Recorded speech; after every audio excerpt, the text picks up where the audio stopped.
Assalamu alaikum ladies. Today we are going to talk about the distinction between learning styles and strategies. थोड़ा सा learning styles, learning strategies के बारे में हम लोगों ने बात की when we were talking about the multiple intelligences, when we were talking about the factors affecting language learning. थोड़ा सा आप इसके साथ familiar हैं, but we will take a more in-depth look at what are the different learning styles and what are the different learning strategies which would ultimately suit these learning styles. So according to Lombard, language learning styles characterize the consistent and rather enduring traits, tendencies, or preferences that may differentiate you from another person. यानी कि जो आपकी personal, आपकी traits या qualities हैं, आपकी tendencies हैं, यानी preferences आपकी हैं, आप जो जिस तरह से चीज़ें काम करना पसंद करते हैं, वो आपको बनाते हैं, वो आपका learning style बनाते हैं. Okay. While strategies are specific methods of approaching a problem or task, modes of operation for achieving a particular end or plan designed for controlling and manipulating certain information. Strategies क्या हैं? वो तरीके के जो या वो methods के जो आप adopt करते हैं किसी problem को solve करने के लिए या कोई task complete करने के लिए या आपको जो information दी जाए उसको आप किस तरीके से handle करते हैं वो strategies आप अपने पास्ट एक्सपीरियंसेस से आपने वो सीखे होते हैं और वो आप अप्लाई करते हैं. तो your learning styles are something which come from with in you और लर्निंग स्ट्रैटेजीज आप बाहर से सीखते हैं, आप लोगों को ऑब्जर्व करके सीखते हैं और ये बदल भी सकती हैं आराम से. बट लर्निंग स्टाइल्स जो प्रेफरेंसेस टेंडेंसीज ये मोर और लेस सेम रहती हैं. तो लर्निंग स्टाइल्स जो हैं basically they refer to cognitive variation, जो आपकी मेंटल वेरिएशन है आपकी लर्निंग के तरीकों में, ये वो होती हैं basically. So basically learning styles are preferred way of processing, that is of perceiving, conceptualizing, organizing and recalling information related to language learning. Perceiving कि किस तरह से आप understand करते हैं, किस तरह से आपको समझ आती है, फिर आप किस तरह से जो new language आपको input आ रहा है उसके बारे में अपने concepts develop करते हैं, अपने दिमाग में किस तरह से organize करते हैं और फिर जब ज़रूरत पड़े तो किस तरह से वो information recall करके language की communication में उसको इस्तेमाल करते हैं. So these are your ways of processing the language input. According to Cornett, the language learning styles are overall patterns that give general direction to learning behavior. तो different cognitive style क्या है? एक concrete learning style है. तो ये active and direct means of taking in processing information, इनको कोई concrete input चाहिए होता है, ठीक है? Information there that has immediate value. Curious होते हैं ये, spontaneous होते हैं, they are risk takers, ठीक है? And they dislike routine learning and written work and verbal or visual experiences. तो आप ये समझें कि जो जिसमें ये physically अच्छी तरह involved होते हैं, they are entertained, they are completely involved when they are learning the language. जैसे role plays कर रहे हैं, dramatics कर रहे हैं, तो इनको इस तरह के concrete learning styles पसंद हैं कि जब language का use उनको पता चले, खाली rules याद करके उनको कोई फायदा नहीं होगा.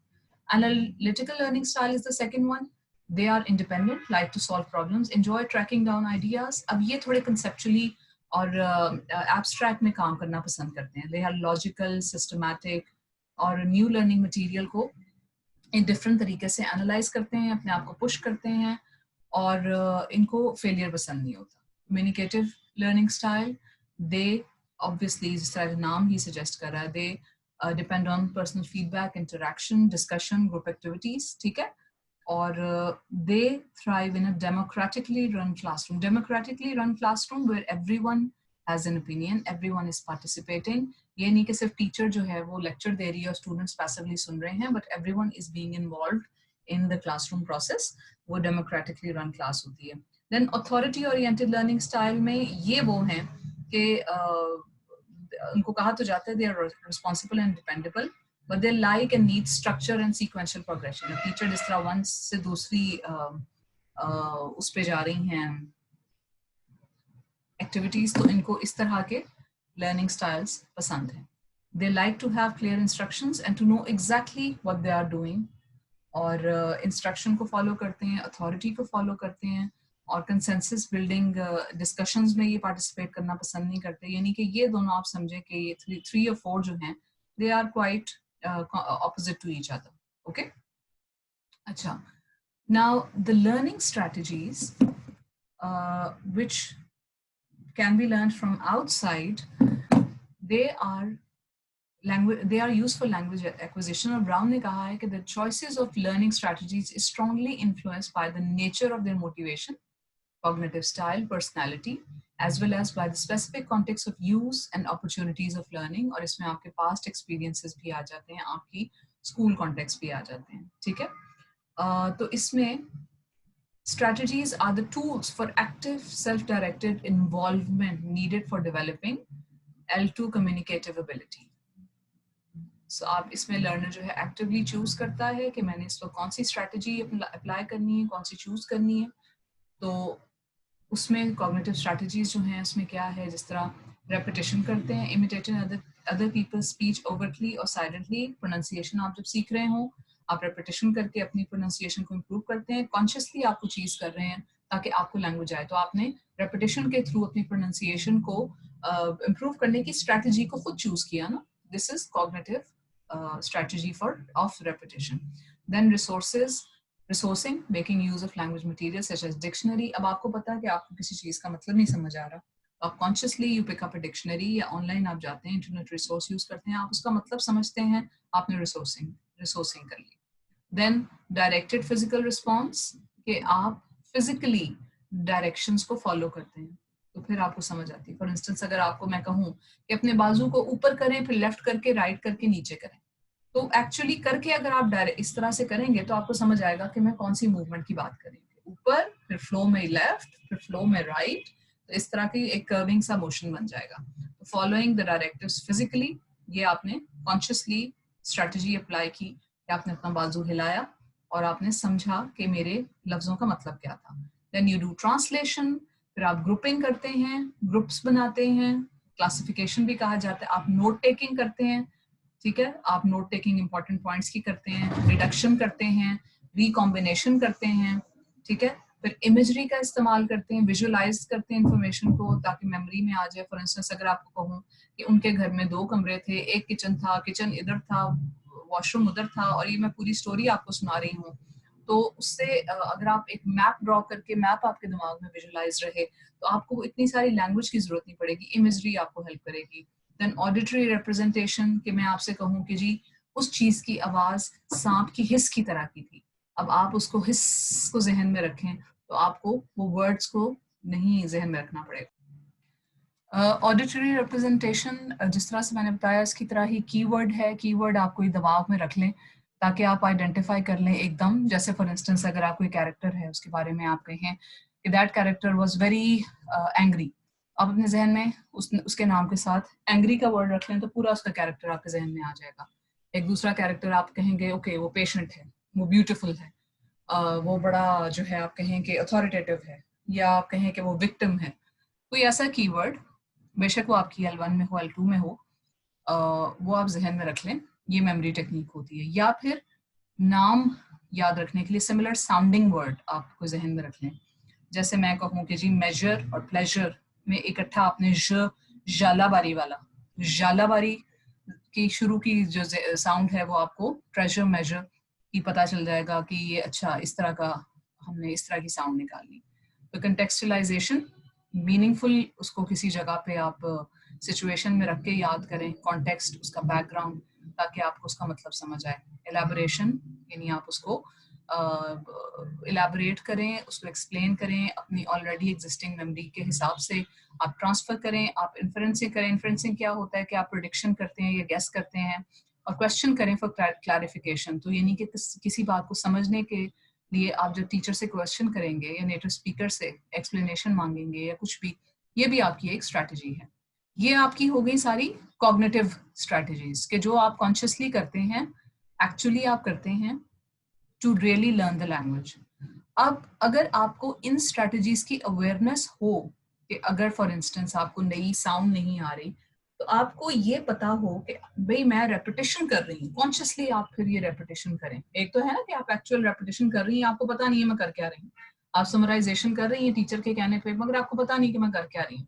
मगर जब आपको खुद अवेयरनेस हो जाती है और आप खुद कॉन्शियस हो जाते हैं कि अच्छा इस वक्त मैं ट्रांसलेशन कर रही हूँ, इस वक्त मैं रेपिटेशन कर रही हूँ, इस वक्त मैं इमेजरी का इस्तेमाल कर रही हूँ, आपको इन टर्म्स का भी पता हो और ये भी पता हो कि कब इनको अप्लाई करना है, तो वो होती है मेटाकॉग्निशन, और ये होती हैं मेटाकॉग्निटिव स्ट्रेटजीज। ठीक है, these are skills used for planning, कि आप प्लान करें अपनी लर्निंग को, आप खुद से उसको मॉनिटर करें, खुद से एवेल्युएट करें कि भाई मेरी प्रोग्रेस क्या है, मैंने रेपिटेशन की, क्या मुझे जल्दी समझ आई, नहीं मुझे समझ नहीं आई, चलो मैं इमेजरी यूज करके देखती हूँ, इमेजरी यूज की, मुझे समझ आई, नहीं समझ आई, अच्छा मैं क्वेश्चनिंग करके देखती हूँ, मैं रिसोर्सिंग करके देखती हूँ। ठीक है, they are strategies about learning rather than learning strategies themselves.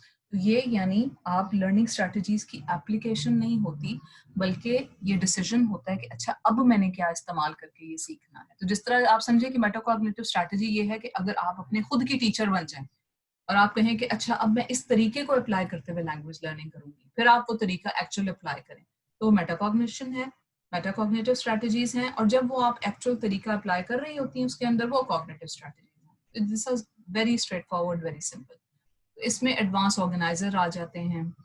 तो एडवांस ऑर्गेनाइजर्स में आप स्टेप वाइज प्लान करते हैं, ऑर्गेनाइज करते हैं कि आपने कौन सी लर्निंग एक्टिविटी कब अप्लाई करनी है, आप अपनी अटेंशन डायरेक्ट करते हैं। फिर सिलेक्टिव अटेंशन होती है कि अगर आपको फिलहाल मैं कहूँ कि भाई मैं अब एक पैराग्राफ पढ़ूंगी और आपने नोट करना है इसमें ये खास वर्ड कितनी दफा आता है, तो आप उस पैराग्राफ को पूरे को अटेंशन नहीं देंगी, आप क्या करेंगी, सेलेक्टिव अटेंशन करेंगी उस वर्ड के लिए, और जितनी दफा मैं वो वर्ड बोलूंगी आप वो काउंट करती जाएंगी, क्योंकि आपको पता है कि इस वक्त आपको सिर्फ उस पर ध्यान देने की जरूरत है। तो ये सिलेक्टिव अटेंशन हो गई। ठीक है, self management, trying to arrange appropriate conditions for learning. Management आपको पता हो कि मैं खामोशी में पढ़ सकती हूँ, मैं ऐसी लाइट में पढ़ सकती हूँ, मैं किस टाइम पे पढ़ सकती हूँ, मैं किसके साथ बैठ के पढ़ सकती हूँ, मैं वीडियो देख के पढ़ सकती हूँ या मैं किताब देख के पढ़ सकती हूँ। अपने आप को मैनेज करें, वो हालात पैदा करें कि जिसमें आपकी लर्निंग हो और फिर उसमें आप लर्निंग करें। एडवांस प्रिपरेशन इसी के लिए भी चाहिए। Plus linguistic components for the forthcoming language task. आपको पता हो कि भी अच्छा आज टीचर ने हमें ट्रैवलिंग के बारे में पढ़ाना है, तो ट्रैवलिंग की वोकैबुलरी क्या है, तो आप उसकी वोकैबुलरी को रिवाइज करके रखें, एडवांस प्रिपरेशन करें।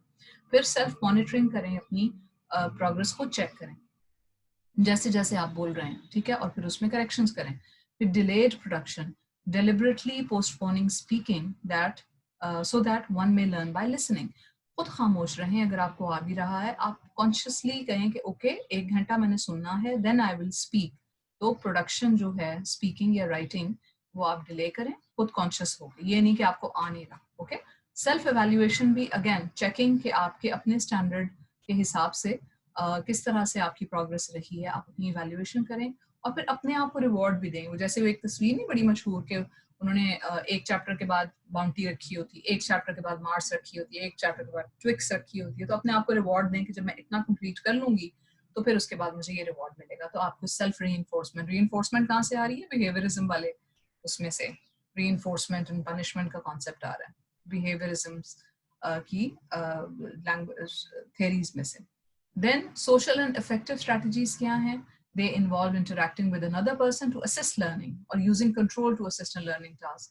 किस तरह से आपने social होके दूसरों के साथ मिलके अपनी learning strategies को adapt करना है, किस तरह से अपने emotions को control करके आपने करना है।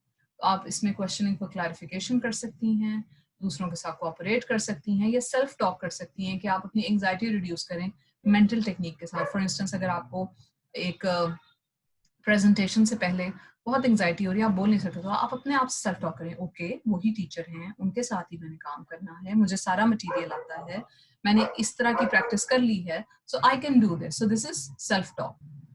Okay, so this was the handout about distinction between the language learning styles and strategies. I hope you understood them well, and we can further have discussions on the WhatsApp group. So if you have any questions, complete them and then share them in the group, or refer करें कि किस topic से आप बात कर रहे हैं इसमें, इस handout में, and inshallah I'll clarify for you.